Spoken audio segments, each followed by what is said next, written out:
L'agriculture verticale est un nouveau concept et une solution envisageable pour nourrir les villes les plus densément peuplées, comme New York, Shanghai et Sao Paulo. Cette technique permet en effet de cultiver des aliments dans des espaces inexploités. Nos correspondants à New York nous en disent plus.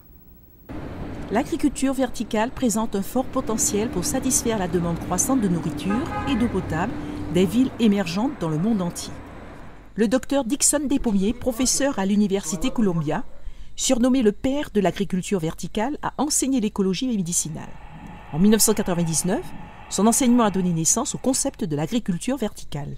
Ces étudiants diplômés ont voulu mettre en pratique leur apprentissage théorique et ont commencé à cultiver des aliments sur les toits.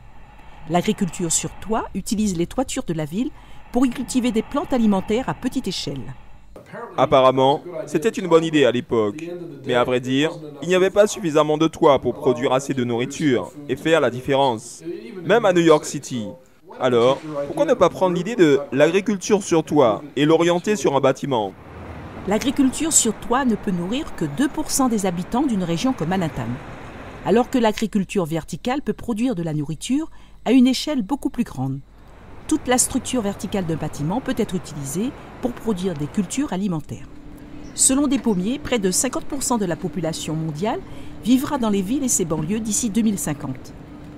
Actuellement, plus de 80% des terres aptes à la culture de plantes partout dans le monde sont déjà utilisées. Le taux actuel de croissance de la population mondiale de 1,1% laisse envisager de graves pénuries alimentaires à l'avenir. Les scientifiques et les politiques sont déjà confrontés à la question de savoir comment faire face à une telle situation. Et j'espère que l'agriculture verticale sera la réponse attendue. Mettre la ferme au cœur de la ville, là où vivent les gens de toute façon. La ville de Suwon, en Corée, a été l'une des premières à appliquer ce concept novateur en lançant un projet de démonstration de culture de légumes sur 3 étages de gratte-ciel. Cela semble possible pour certains pays comme la Corée et les États-Unis, mais peu probable pour des pays moins développés.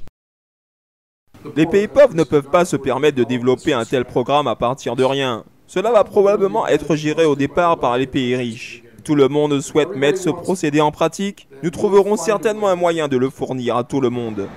À l'avenir, les légumes qui seront achetés dans un supermarché pourront être cultivés et emballés dans les étages du même immeuble. NTD News, New York, USA.